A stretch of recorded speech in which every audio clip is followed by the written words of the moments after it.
Hello friends, आज हम नया टॉपिक शुरू करेंगे, दैट इज़ मोशन। ओके, ये फिजिक्स का पार्ट है 9th CBSE के सिलेबस में। ये सेम टॉपिक स्टेट बोर्ड में भी है। तो अगर कोई स्टेट बोर्ड का है या कोई CBSE का है तो टॉपिक सेम है, कुछ पॉइंट्स डिफर करते हैं जो मैं टाइम टू टाइम बताता जाऊँ। ओके, तो मोशन जो टॉपिक है, इस मोशन टॉपिक में पहले तो मैं तुमको आउटलाइन दे देता हूँ कि पढ़ना क्या क्या है। तो first we have to discuss about the motion and rest. पहले तो हमको मोशन के बारे में और रेस्ट के बारे में पढ़ना है। उसके बाद we have to discuss about the types of motion, then we have to discuss about the scalar and vector quantity. Okay, vector quantity. उसके बाद हमको पढ़ना है distance and displacement, and then we have to discuss about the speed and velocity, और एक point इससे related है, that is acceleration बोलते हैं उसको। We have to discuss all these points in this topic. कुछ और भी पॉइंट है लेकिन एटलीस्ट दिस इतने पॉइंट हमको फर्स्ट पार्ट में कवर करने हैं। Okay, so first of all we have to discuss what is mean by motion and what is mean by rest. तो ये चीज तुमने लोअर से या बचपन से पढ़ी हुई है, what is mean by motion.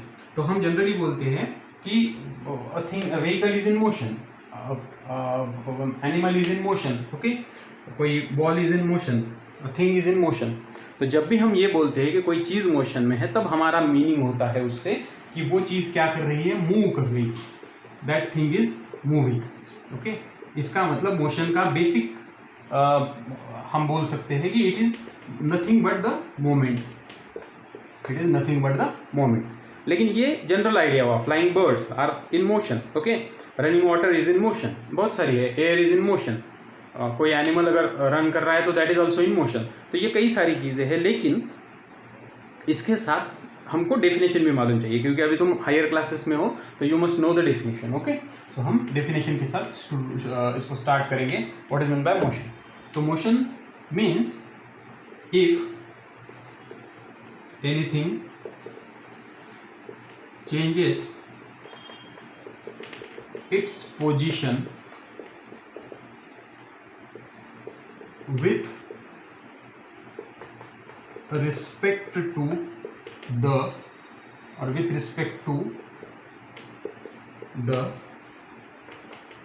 reference point। अगर कोई चीज अपनी जगह बदलती है with respect to the reference point, ये बहुत ज्यादा इंपॉर्टेंट चीज है इस टॉपिक में, मतलब इस पार्ट में, पहले पार्ट में। अगर आपको रेफरेंस पॉइंट समझ में आया तो बाकी सारी चीजें समझ में आएंगी। Reference point is very important. Okay, तो रेफरेंस पॉइंट होता क्या है, तो उसके लिए पहले हम एक आइडिया देखेंगे। मान लो यहाँ पे कोई ग्राउंड है और कोई बच्चा ग्राउंड में खड़ा है यहाँ पे। ओके, तुमने जब देखा था वो ग्राउंड में था। मान लो तुम जब नहीं देख रहे थे उस वक्त उसने अपनी जगह चेंज की, and he just shift here, उसने अपनी जगह बदल दी, चेंज करके यहाँ पे आया। ओके, या पहली उसकी पोजीशन थी यहाँ पे, this is the first place, और दूसरी पोजीशन थी यहाँ पे। तुम जब बाद में आए तब तुमको यहाँ पे नहीं दिखा, यहाँ पे दिखा, लेकिन तुम ये बोल नहीं सकते कि उसने जगह चेंज की, क्योंकि बहुत बड़ा ग्राउंड था और तुमने जब देखा, जब नहीं देखा तब उसने जगह चेंज करी, तो वहाँ पे कोई रेफरेंस चीज़ नहीं थी। रेफरेंस चीज़ में मतलब कैसा, मान लो दूसरी केस में वही ग्राउंड है, ओके, वैसा ही ग्राउंड है, यहाँ पे एक पेड़ है और वो बच्चा यहाँ पे खड़ा था, पेड़ से मान लो 2 फुट के डिस्टेंस पे। तुम जब दूर गए और बाद में वापस आए तो वो बच्चा थोड़ा शिफ्ट हुआ, यहाँ पे आ गया, मान लो 4 फीट के डिस्टेंस पे। ओके, तो तब तुम बोल सकते हो कि ही मूव, ओके, उसने मूवमेंट की या उसने मोशन की। ये तुम क्यों बोल सके, क्यों बता सके, क्योंकि यहाँ पे एक चीज थी जो रेफरेंस पॉइंट था। What is mean by reference point. Reference point मतलब ऐसी चीज जो फिक्स होती है, जो अपनी जगह चेंज नहीं करती। ओके, और एक एग्जांपल देता हूं। मान लो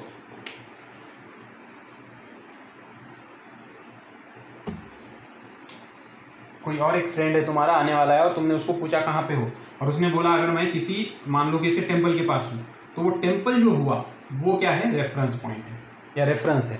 तो रेफरेंस क्या होता है ये समझने के लिए पहले मैं डेफिनेशन लिखता हूँ, फिर हम इसको और डिस्कस करेंगे। Okay, what is mean by reference. Reference point और reference thing is anything, reference point और रेफरेंस थिंग क्या होता है, if anything is fixed at its position, अगर कोई चीज अपनी जगह पे फिक्स है, if anything is fixed at its own position, और it's fixed at its position, और हम बोलेंगे if anything doesn't change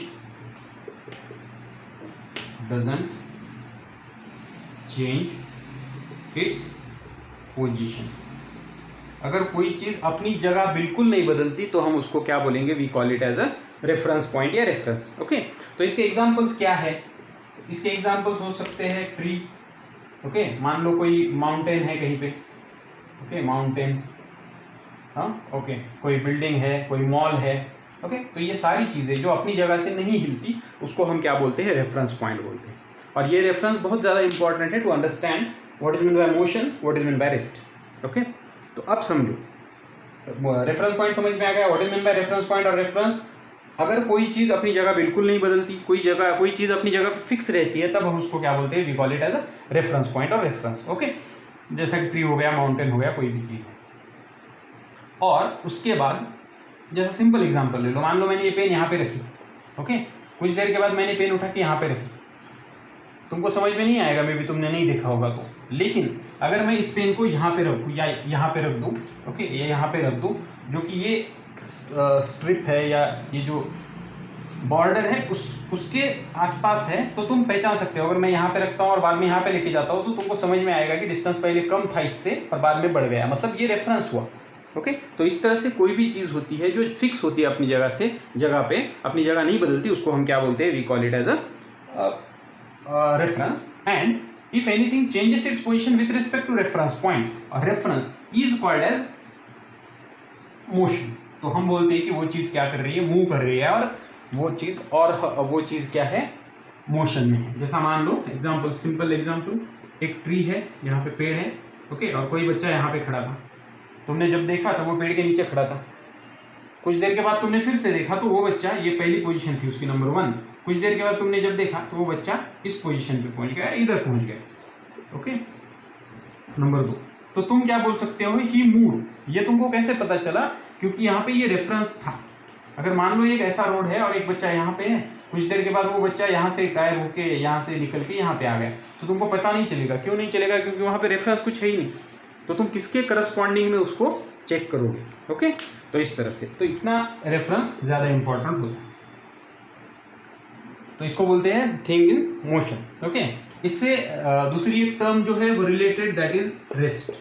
what is mean by rest, अब इसके अपोजिट, अगर कोई चीज if anything changes its position with respect to the reference point और reference is called as it is in motion, वैसे ही if anything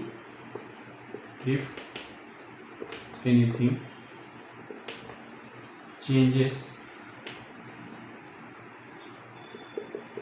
its position with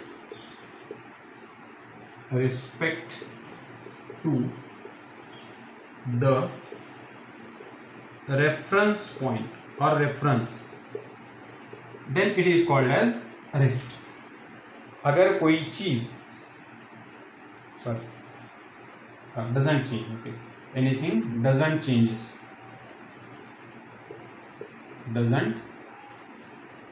इधर लिखता हूं मैं, चेंजेस, अगर कोई चीज रेफरेंस पॉइंट के रिस्पेक्ट में अपनी जगह नहीं चेंज करती। फॉर एग्जांपल, एक पेड़ है फिर से, ओके और कोई बच्चा इस पेड़ के नीचे खड़ा बैठा हुआ है यहाँ पे, आधे घंटे के बाद भी तुम आए वहीं पे है, 1 घंटे के बाद भी तुम आए वहीं पे है, मान लो उसका डिस्टेंस जो है वो 2 फीट था या 1 फीट था, 1 फीट, ओके तो उतने ही डिस्टेंस पे है, तब हम क्या बोलेंगे, we call it as he is at और the thing is at a rest. तो हम क्या बोलेंगे कि वो चीज क्या है, रेस्ट पे। ओके, तो इस तरह से हम एनीथिंग इन मोशन और रेस्ट को देख सकते हैं। ओके, अब ये देखने के बाद आगे बढ़ने से पहले हमको एक एग्जाम्पल तो तुम लिख सकते हो, कोई भी चीज रेस्ट पे है या मोशन पे। ओके, उसके बाद हमको characteristic of the moving thing देखनी पड़ेगी। ओके, हमने ये देखा कि व्हाट इज मोशन क्या होता है, जो चीज मोशन में है उसको हम मूविंग ऑब्जेक्ट बोलेंगे, तो उसके कैरेक्टरिस्टिक्स क्या है। Okay, characteristics of moving thing. Okay, moving thing बोलो या मूविंग ऑब्जेक्ट बोलो, तो इसके कैरेक्टरिस्टिक क्या होते हैं? तो दो कैरेक्टरिस्टिक होते हैं इसके। ओके, पहला कैरेक्टरिस्टिक है कि कोई भी चीज अगर जब मूव करती है या if anything is moving, its position changes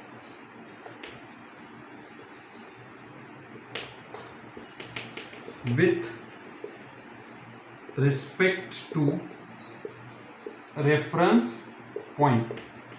जब भी कोई चीज मूव करती है तो उसकी पोजीशन चेंज होगी with respect to reference point. ये हमने अभी समझा कि मान लो कोई रेफरेंस पॉइंट है, ओके, ये चीज है, ये रेफरेंस पॉइंट है, एक चीज यहाँ पे थी, उसने मूव करी, मान लो वो चीज इधर गई या इधर गई, कुछ देर के बाद वो वहां पे गई, मतलब उसका जो डिस्टेंस है वो चेंज हुआ या फिर उसकी पोजीशन जो है वो चेंज हुई। ओके, और दूसरी चीज क्या होती है कि its position changes with respect to time. मतलब कोई भी चीज अगर मूव हो रही है तो उसकी position with respect to time भी बदलती है। कैसे? तो जैसा फिर से वही, मान लो एक पेड़ है, कोई बच्चा यहाँ पे है और वो था यहाँ पे 10:01 पे, तुमने जब उसको 10:05 पे देखा, मान लो वो मूव कर रहा है, तो वो यहाँ पे मिलेगा। मतलब उसकी पोजीशन जो है वो डिफर होगी with respect to reference point as well as with respect to क्या बोलेंगे हम, टाइम। ओके, उसके बाद तो ये हो गया बेसिक आइडिया कि what is mean by motion, what is mean by rest, okay, and what are the properties of moving object and what is mean by reference point, सबसे इंपॉर्टेंट। ओके, अब हम एग्जांपल देखेंगे with reference point और इसके। Okay, जैसा मैं simple एक example तुमको बताता हूँ, क्योंकि रेफरेंस पॉइंट बहुत बार बच्चों को कंफ्यूज करता है, बच्चे कंफ्यूज होते हैं इसमें। सिंपल है पॉइंट, कुछ नहीं। ओके, मान लो एक पेड़ है यहाँ पे, ये रोड है। ओके, कोई बच्चा यहाँ पे था, पेड़ के नीचे बैठा हुआ, यक्स नाम का। ओके, और उसके साइड में यहाँ पे कोई एक व्हीकल थी। ओके, बस पकड़ लो या कुछ भी। ओके, कुछ देर के बाद ये बस यहाँ से मूव हुई, मान लो कुछ देर के बाद ये बस यहाँ पे पहुंच गई। ओके, इस तरह से। अब तुमको ये पूछा गया whether the bus is in motion और नॉट। ओके, तो जब तुमने देखा इसका और इसका डिस्टेंस पहली केस में, तो मान लो ये था 10 मीटर, ओके, या कम ले लो, 2 मीटर था, और बाद में जब ये बस मूव हुई तो उसका डिस्टेंस यहाँ से यहाँ बढ़ के हुआ 10 मीटर। ओके, मतलब डिस्टेंस बदला, उस बच्चे से बदला as well as reference point से बदला। ओके, तो यहाँ पे रेफरेंस पॉइंट कौन है? पेड़ तो बच्चे के लिए था, लेकिन इसके लिए रेफरेंस पॉइंट कौन है? बच्चा है। क्यों? क्योंकि बच्चा नॉन मूविंग है। जो भी चीज नॉन मूविंग होती है उसको हम रेफरेंस पॉइंट बोलते हैं। यही चीज मैं तुमको समझा रहा हूँ। ओके, मान लो दूसरी केस में यही पेड़, ओके, यही बच्चा, अगर ये ऐसा था, कुछ देर के बाद ये बच्चा यहाँ पे पहुंच गया। अब तुमको पूछा गया ये मोशन में है कि नहीं, तो yes, he is in motion. Why? Because यहाँ पे उसका डिस्टेंस मान लो 2 फीट था। ओके, और बाद में उसका जो डिस्टेंस है यहाँ से यहाँ तक इस पेड़ से, ओके, वो डिस्टेंस बन गया 10 फीट। मतलब इस केस में रेफरेंस पॉइंट कौन है? पेड़ है। ओके, मतलब जो भी चीज नॉन मूविंग है, हर नॉन मूविंग चीज रेफरेंस होगी ऐसा कंपल्सरी नहीं है। तुम किस करस्पॉन्डिंग में या तुम किस लिए चेक कर रहे हो वो भी यहाँ पे इंपॉर्टेंट होता है देखना। ओके, जैसा मैं और कुछ एग्जाम्पल देखेंगे हम। मान लो एक रोड है, यहाँ पे पेड़ भी नहीं, कुछ भी नहीं, एक बच्चा यहाँ पे खड़ा है।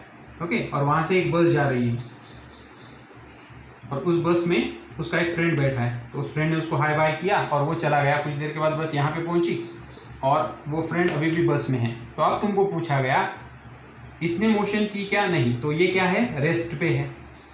ओके, इसने मोशन की, यस, क्योंकि पहले इसका डिस्टेंस कुछ तो कम था, बाद में ये डिस्टेंस बढ़ गया। मतलब मोशन में कौन है? ये बच्चा है। ओके, मतलब इसके लिए रेफरेंस कौन है? ये है, क्योंकि हम डिस्टेंस इसके करस्पॉन्डिंग में कंपेयर कर रहे हैं। ओके, तो इस तरह से रेफरेंस वो उस चीज को हम पकड़ते हैं। ऐसा कुछ नहीं कि वो चीज नॉन लिविंग ही होनी चाहिए। रेफरेंस मतलब किसी को भी तुम रेफरेंस मान सकते हो, किसी भी चीज को रेफरेंस पकड़ सकते हो। ओके, ये तुम्हारे घर में बहुत बार ऐसा होता है ना, हमारा कोई रिलेटिव या भाई वगैरह कोई होता है बड़ा, तो फिर और उसको अगर मार्क्स अच्छे आए और हमको नहीं आए, तो फिर घर वाले हमेशा उसका एग्जाम्पल हमको देते कि उसको अच्छे मिले, उसको अच्छे मिले। तो वो जो है तुम्हारे लिए रेफरेंस रहता कि उसको 90 मिले तो तुम 95 लो, उसको 95 मिले तो तुम 100 लो, इस तरह से। ओके, तो इस तरह से। अब और एक चीज़, अब यहाँ पे और एक चीज़ है, वो क्या है, मान लो ये रोड था, यहाँ पे एक बच्चा है, ओके, ये रेस्ट पे है, नो डाउट। यहाँ पे एक बस थी, ओके, और उस बस में एक बच्चा था। अब तुमको पूछा गया ये रेस्ट पे है, नो डाउट, ये मोशन में है कि नहीं, यस, क्योंकि कुछ देर के बाद बस यहाँ पे पहुँच गई थी, ओके। अब मान लो तुमको ये पूछा ये मोशन में है, ओके, क्योंकि ये बस यहाँ से यहाँ पहुंची, लेकिन एक्चुअल वो बच्चा बस से उतरा क्या या बस से हिला के अपनी जगह से नहीं हिला। मान लो तुम नांदेड़ मुंबई से दिल्ली जा रहे हो, ओके, तो तुम जब मुंबई से निकले, फॉर एग्जांपल तुम गाड़ी में बैठे और तुम दिल्ली आने तक उतरे ही नहीं, तुम दिल्ली आने के बाद उतरे, लेकिन हम क्या बोलते हैं कि वो पर्सन या वो बच्चा मुंबई से दिल्ली चला गया। एक्चुअल उसने मोशन की क्या, वो तो जगह से हिला भी नहीं, वो जिस जगह पे बैठा है उसी जगह पे बैठा रहा। जैसा ये बच्चा ये इसी जगह पे बैठा था, यहीं पे बैठा है अभी भी, लेकिन हम बोलते हैं उसने मोशन की। क्यों बोलते हैं, क्योंकि वो जिस व्हीकल में बैठा था उस व्हीकल ने मोशन की। वो व्हीकल इस बच्चे से 2 मीटर के डिस्टेंस पे थी पहले, अब ये व्हीकल 10 मीटर के डिस्टेंस पे है, मतलब इस व्हीकल ने मोशन की, तो व्हीकल के अंदर जो बच्चा था उसने भी मोशन की। मतलब यहाँ पे ये बच्चा दोनों कंडीशन में है, he is in motion as well as at rest. कैसे मैं बताता हूँ, देखो, अगर इस बस के बारे में पूछा गया बस मोशन में है कि नहीं, 100% बस इज इन मोशन। ये बच्चा रेफरेंस पॉइंट है क्योंकि रेस्ट पे है, ये बच्चा भी रेस्ट पे है, लेकिन क्योंकि ये बच्चा बस में बैठा है और बस मूव कर रही है, तो हम बोलेंगे he is also in motion. कब मोशन में है, जब तुम इसे रेफरेंस पॉइंट पकड़ोगे।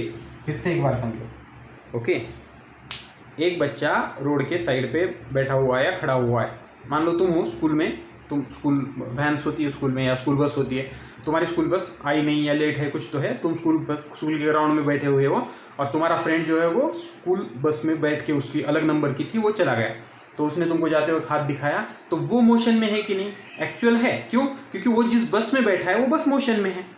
लेकिन अब देखो, मान लो इसको मैं फिर से ड्रॉ करता हूँ,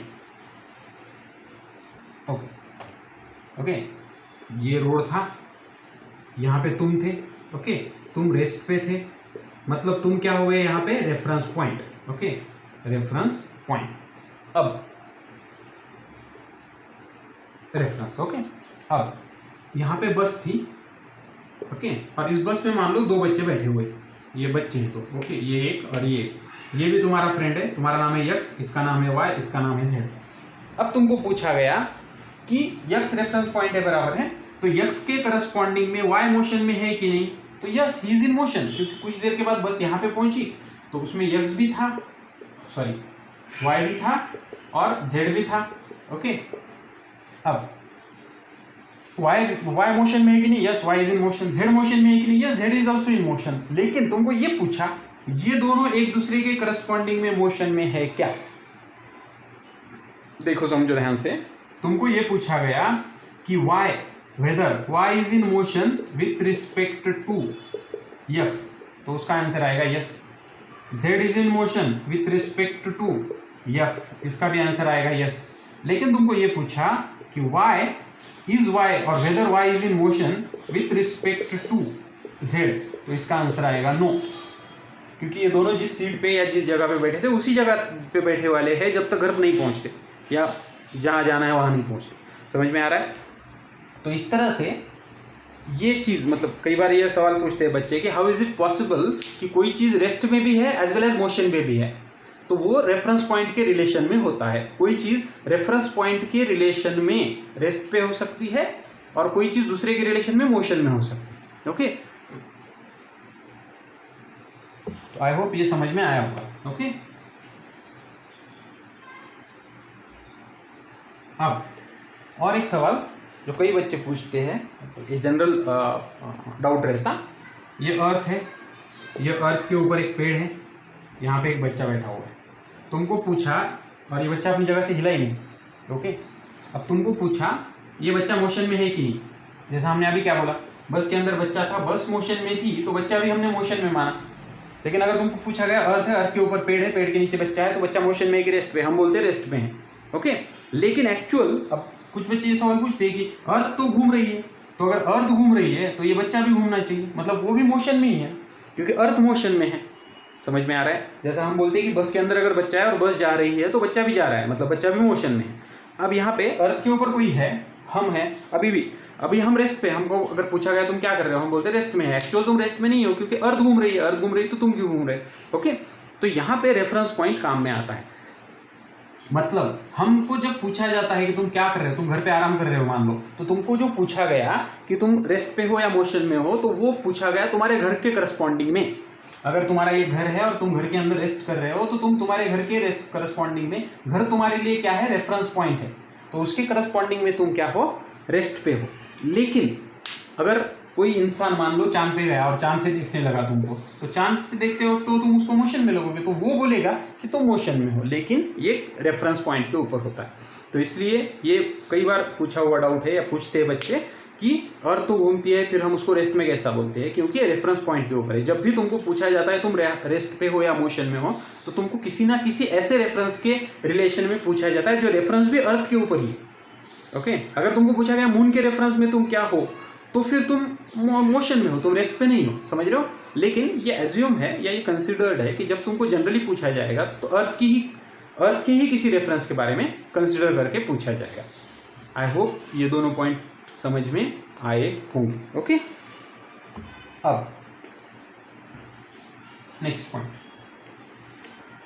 पॉइंट है टाइप्स ऑफ मोशन। ओके, ये तो हो गया सिंपल मोशन के बारे में। नेक्स्ट पॉइंट है टाइप्स ऑफ मोशन, मोशन के टाइप्स। अब मोशन के जो टाइप है ये कई अलग अलग तरीके से मतलब अलग अलग इसके लिए पैरामीटर्स लगाए हुए हैं कि किस पैरामीटर के अकॉर्डिंग हमको उसके टाइप देखने हैं।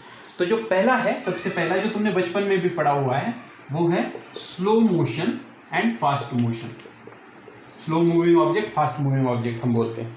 ओके, जैसा what is mean bye slow motion and fast motion, slow moving और फास्ट मूविंग, तो ये किसके ऊपर है? पहले तो ये देखेंगे कि this type of classification is depending on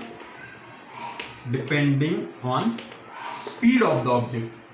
speed मतलब क्या? गति। अब तुमने एक्चुअल स्पीड पढ़ा ही नहीं अब तक, मतलब इस टॉपिक में है, हमने पढ़ा है नहीं, हम आगे पढ़ाएंगे, तो जब पढ़ाएंगे तब और डिटेल में देखेंगे, लेकिन अभी तो हमको मालूम है आइडिया थोड़ा सा स्पीड के बारे में।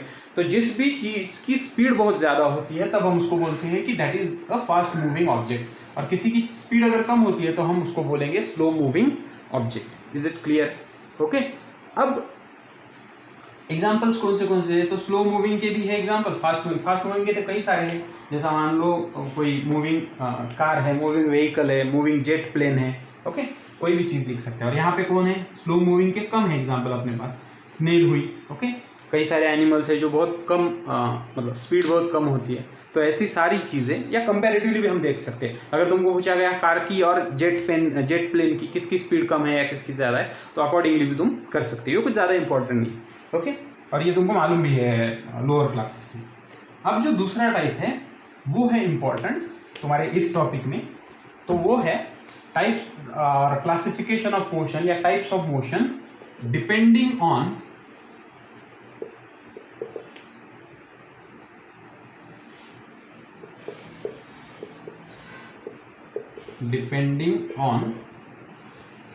डायरेक्शन। मतलब कोई चीज किस डायरेक्शन में जा रही है, इसके ऊपर भी टाइप्स ऑफ मोशन को क्लासिफाई किया जाता है। ओके, तो इसके कई सारे टाइप्स हैं। अगर तुम अलग अलग रेफरेंस बुक या ये देखोगे तो उसमें अलग अलग टाइप्स दिए हुए हैं। ओके, तो किसी अलग नाम से दिया हुआ होता है या कुछ है, तो वो हम देखेंगे। तो पहला जो टाइप है उसको बोला जाता है linear motion.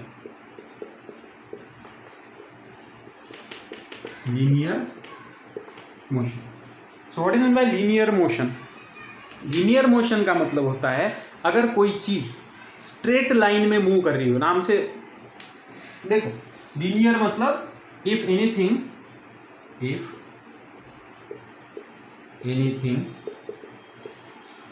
Moving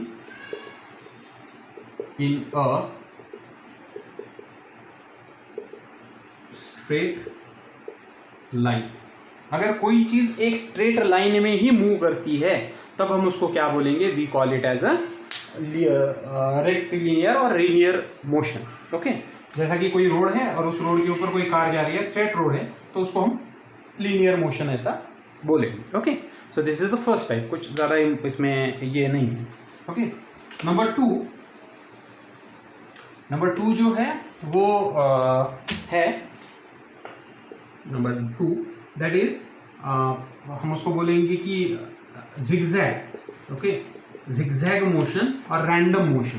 okay, zigzag और रैंडम मतलब इसमें कोई फिक्स डायरेक्शन नहीं होती। Okay, if anything moving in non fixed direction, अगर कोई चीज नॉन फिक्स डायरेक्शन में घूमती है, ओके, मतलब वो चीज ऐसे भी जा रही है, ऐसे जा रही है, कहीं कैसे भी जा रही है, ओके, तो उसको हम क्या बोलेंगे, we call it as a zigzag motion और रैंडम मोशन। ओके, अब कुछ इसमें ये टाइप दिया ही नहीं है, पर है ये भी टाइप। उसके बाद जो थर्ड टाइप है, that is next type, that is, ये भी सिंपल है, third one, circular motion. Circular motion. What is meant by circular motion? If anything moves along a circular path, मान लो कोई चीज अगर सर्कुलर पाथ में मूव हो रही है, मान लो ये ग्राउंड है, ओके, इस तरह का ग्राउंड है एक, और इस ग्राउंड में, ओके, तुमको बोला गया कि चक्कर लगाओ, 4 बच्चे, चारों को बोला गया चक्कर लगाओ, एक चक्कर ऐसा लगा रहा है, एक ऐसा लगा रहा है, एक ऐसा लगा रहा है, ओके, एक बाहर से लगा रहा है, तुमको बोला गया ग्राउंड को चक्कर लगाओ, ओके, चारों सर्कुलर चक्कर लगा रहे हैं। यहाँ पे सिर्फ इतना मेंशन होता है कि सर्कुलर पाथ होना चाहिए तुम्हारा। ओके, तो सर्कुलर मोशन मतलब क्या, if anything moves along a circular path, circular path में अगर कोई चीज मूव हो रही है तो उसको हम सर्कुलर मोशन बोलेंगे। ओके, इसके बाद वाली जो मोशन है वो बहुत इंपॉर्टेंट, और बच्चे सर्कुलर और इसमें कंफ्यूज होते हैं। देखो मैंने जैसा बताया, ये ग्राउंड है तुम्हारा, ओके, फिर से एक बार बोलता हूँ, ये जो है ये तुम्हारा ग्राउंड है, ये भी सर्कुलर है, ये भी सर्कुलर है, ये भी सर्कुलर है, ये भी सर्कुलर है। तुमको सर्कुलर में सिर्फ इतना बोला गया कि you have to follow the circular motion, okay, circular path तुमको फॉलो करना है। ओके, इसके बाद की जो है वो इंपॉर्टेंट है, वो है rotational motion. Okay, rotational motion, क्या नंबर है इसका, देखो नंबर आई थिंक जो भी है। Okay, rotational motion, what is mean rotational motion. Rotational motion और सर्कुलर मोशन में बहुत बार कंफ्यूजन होता है। रोटेशनल मोशन क्या है, इफ एनीथिंग मूविंग अराउंड, और हम यहाँ पे मूविंग की जगह रोटेटिंग भी लिख सकते हैं, if anything rotating around its own axis. Okay, यहाँ पे मैं एक वर्ड चेंज करता हूँ, rotating, if anything rotating around its own axis, around its axis, तो हम उसको बोलेंगे रोटेशनल मोशन। अराउंड एक्सिस मतलब क्या, मान लो अर्थ का तो तुमको एग्जांपल मालूम है, अर्थ जो होती है वो अपने एक्सिस के अराउंड घूमती है। ओके, या इसका और एक फेमस एग्जांपल है अपना ये वो ये होता है, क्या बोलते हैं उसको, हम कॉल इट वेक्टो बोलते हैं उसको, आई थिंक, इस तरह का। ओके, इसको जब घुमाया जाता है तो तुम देखो इसका ये एक्सिस है सेंटर से, तो वो अपने एक्सिस के अराउंड ही घूमता है। तो कोई भी चीज़ अगर अपने एक्सिस के अराउंड ही घूमती है, ओके, अर्थ का भी एग्जांपल हमने जैसा बोला, अर्थ तुमने देखा होगा तो ऐसा एक्सिस रहता है अर्थ का, सेंटर से नहीं आया, और ये मान लो, तो अर्थ जो है अपने एक्सिस के अराउंड ही घूमती है। तो अगर कोई चीज़ अपने एक्सिस के अराउंड ही घूमती है तब हम उसको बोलेंगे रोटेशनल मोशन। सर्कुलर में सिर्फ सर्कुलर पाथ होना चाहिए, एक्सिस का वहाँ पे कुछ मेंशन नहीं होता, लेकिन यहाँ पे रोटेशनल मोशन जो है वो अराउंड द एक्सिस ही होनी पड़ती है। ओके, अगर तुमको वहाँ पे एग्जांपल देने हैं तो फैन विन का दे सकते हैं एग्जांपल उसमें। ओके, नेक्स्ट जो मोशन है, तो ये दोनों एक दूसरे से रिलेटेड है, कौन से रोटेशनल और रिलेटेड, मतलब उसमें कंफ्यूजन होता है। और वैसा ही और एक कंफ्यूजन यहाँ पे और एक है, वो है नेक्स्ट है oscillatory motion. Oscillatory oscillatory motion. What is meant by oscillatory motion? Oscillatory motion मतलब to and fro motion. Okay, oscillation या टू एंड फ्रो मोशन, इसका मतलब क्या होता है? इसका मतलब है इधर से उधर. ओके, मान लो तुम्हारे पास कोई चीज है, उसको तुमने ऐसा ऐसा पकड़ के रखा है, पेंडुलम होता है. ओके, इसको ऐसा छोड़ दिया तो ये वापस यहाँ आएगा, फिर इधर जाएगा, फिर वापस यहाँ आएगा, फिर इधर जाएगा, इस तरह से. ओके, जैसा वॉच में होता है, वॉच तुम पकड़ लो, वॉच में ऐसा पेंडुलम होता है, इधर जाएगा, फिर वापस यहाँ पे आएगा, फिर इधर जाएगा, फिर वापस यहाँ पे आएगा. तो ये टू एंड फ्रो, इधर से उधर. ओके, तो इस तरह के मोशन को हम क्या बोलते हैं? If anything follows the oscillatory motion or to and fro motion, that is known as a oscillatory motion. Okay, इसके एग्जांपल भी देखने हैं हमको. पेंडुलम का एग्जांपल है स्विंग, झूला होता है. झूले में क्या होता है? ऐसा झूला होता है, मान लो ये ऐसा है, तो वो इधर आएगा, फिर ओरिजिनल पोजीशन पे जाएगा, फिर पीछे जाएगा. ओके, तो it has to pass the original position again. तो ये हो गया ऑसिलेटरी मोशन. अब है important, that is vibratory motion. Vibratory motion. Okay, vibratory motion. What is vibratory motion? Vibrations तुमको मालूम है वाइब्रेशंस क्या होते हैं? अगर तुमने कौन सा मैटर का टॉपिक पढ़ा होगा केमिस्ट्री में, तो उस टॉपिक में भी वाइब्रेशंस है. वाइब्रेशन क्या होते हैं? जब भी अर्थ में वाइब्रेशन होते हैं, हर चीज़ में वाइब्रेशन है. ओके, तुम अगर किसी दीवार को भी मुक्का मार दो तो वो भी थोड़ी सी वाइब्रेट करती है, तो उतनी ज़्यादा वाइब्रेट नहीं करेगी, लेकिन करेगी. ओके, इसका मतलब हमको क्या पता चलता है कि सॉलिड चीज़ भी वाइब्रेट हो सकती है. यही कंडीशन. ओके, जब तुम सॉलिड में देखते हो, देखो सॉलिड होता है तो सॉलिड के पार्टिकल क्या होते हैं? बहुत ज़्यादा क्लोज टू ईच अदर होते हैं, तो वो अपनी जगह से हिल नहीं सकते. लेकिन फिर भी तुम जब उसको एनर्जी देते हो तो एनर्जी को कुछ तो करेगा. तो वो क्या करता है? It just vibrate. वो क्या कर सकता है? तो सिर्फ वाइब्रेट हो सकता है अपने अराउंड. ओके, जैसा ये है और ये है, तो वो क्या करेंगे? ज़्यादा अपनी जगह छोड़ते नहीं, लेकिन वो वाइब्रेट हो सकते हैं एक दूसरे के अराउंड. ओके, तो ये जो है इसको वाइब्रेटरी मोशन बोला जाता है. This motion, this kind of motion is called as vibratory motion. अब वाइब्रेटरी मोशन में क्या होता है? In this particles only vibrate. Okay, particle can only vibrate. और यहां पे और एक वर्ड हम जोड़ेंगे, अराउंड देयर मीन पोजीशन. मैं इसको मिटाई देता हूं, फिर से लिखता हूं. Okay, what is mean by vibratory motion? समझो, vibratory motion is the motion of particles around their mean, इसको बोलते हैं फिक्स्ड. Okay, position.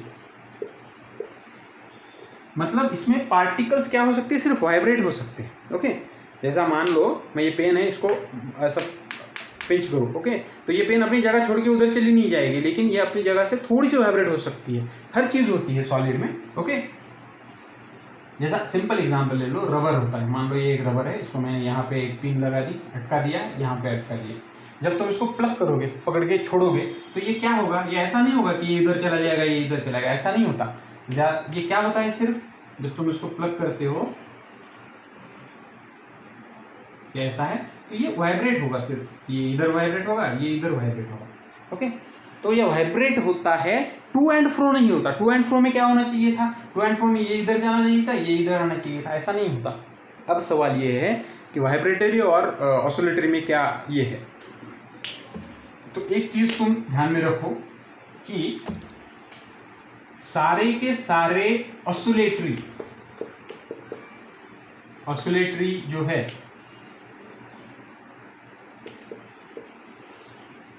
वो कंपल्सरी वाइब्रेटरी होते हैं.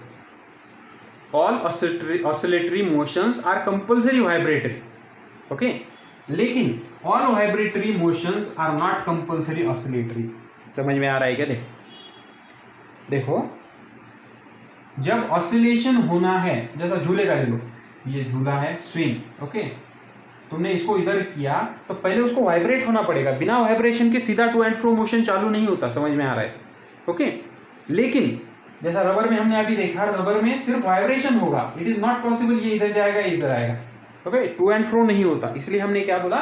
सारे के सारे ऑसिलेटरी वाइब्रेटरी होते हैं, लेकिन सारे के सारे वाइब्रेटरी ऑसिलेटरी नहीं होते. ओके, तो ये है दोनों में डिफरेंस. और लास्ट जो ये एक है मोशन का type, that is the periodic motion. Okay, periodic motion last एक टाइप है। अब कोई रेफरेंस बुक तुम देखोगे तो और कोई एक आध टाइप निकलेगी, लेकिन सारी इससे रिलेटेड है। ओके, नेक्स्ट है periodic motion. What is mean by periodic motion? Periodic motion, periodic मतलब a fixed time interval, fix time interval, interval.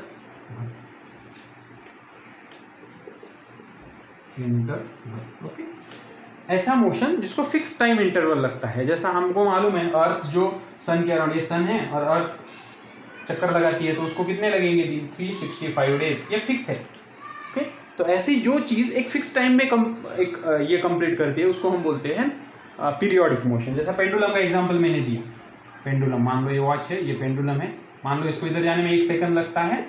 Okay, और इधर आने में, वापस आने में 1 सेकंड लगता है, फिर इधर जाने में 1 सेकंड, फिर वापस आने में 1 सेकंड। तो ये टाइम फिक्स है इसका, ऐसा नहीं होगा कभी, मतलब ऐसा अगर है तो ही उसको पीरियोडिक बोलेंगे। ऐसा नहीं होना चाहिए कि इधर 1 सेकंड लग रहा है, उधर 2 लग रहे, फिर कभी आधा सेकंड लग रहा, कभी 3 सेकंड लग रहे। ओके, ऐसा नहीं होना चाहिए, फिक्स होना चाहिए। इसको पीरियोडिक क्यों बोलेंगे? क्योंकि 365 डेज लगते कंपल्सरी, कभी कम ज़्यादा नहीं होते। तो फिक्स इंटरवल ऑफ टाइम में जो अपना मोशन कंप्लीट करता है, उस मोशन को we call it as a periodic motion. What is mean by periodic motion? The motion which, इसको मैं कंटिन्यू करता हूँ डेफिनेशन के फॉर्म में। Okay, the motion which completes, okay, the motion which